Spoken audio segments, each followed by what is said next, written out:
মূলত আজকে আপনারা লক্ষ্য করে দেখেছেন এই মামলায় সাবেক প্রধানমন্ত্রী বিএনপি চেয়ারপারসন বেগম খালেদা জিয়াকে প্রধান আসামি হিসেবে চিহ্নিত করা হয়েছে এবং আমরা আদালতের কাছে উপস্থাপিত সাক্ষী যে সাক্ষী বিগত সময়ে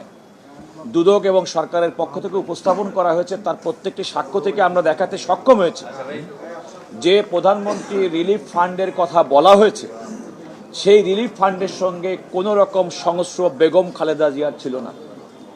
আমরা আরও দেখেছি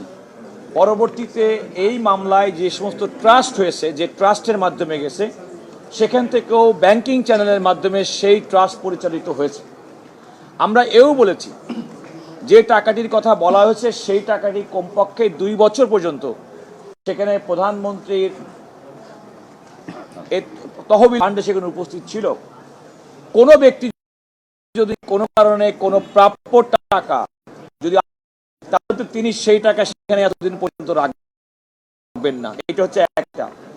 শুধুমাত্র এই মামলার বিচার করতে গিয়ে বেগম খালেদা জিয়াকে রাজনৈতিকভাবেই শুধুমাত্র আক্রমণ করা হয়নি, তার 2 ছেলে বিএনপির ভারপ্রাপ্ত চেয়ারম্যান জনাব তারেক রহমান, মরহুম আরাফাত রহমান কোকো, তার এক ভাগ্নে মমিনুর রহমান,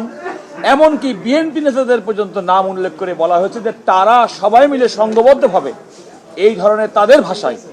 এই এতিমের টাকা চুরির সঙ্গে জড়িত। এবং আমরা অত্যন্ত আনফর্চুনেটলি বলেছি নিম্ন আদালত 5 বছর সাজা দিলেও তাকে যে 10 বছর উচ্চ আদালত তাতে হাইকোর্ট বিভাগ করলো, যে সমস্ত বিষয়গুলো নিয়ে আলোচনা করেছে সবই ধারণার ভিত্তিতে। এই মামলার কোনো লিগাল এভিডেন্স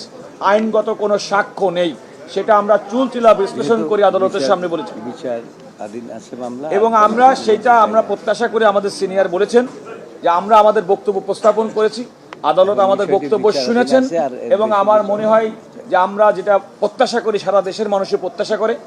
বিভিন্ন সময় বেগম খালেদা জিয়া তার যে প্রতি যে অন্যায় এবং অবিচার হয়েছে তিনি ইনশাআল্লাহ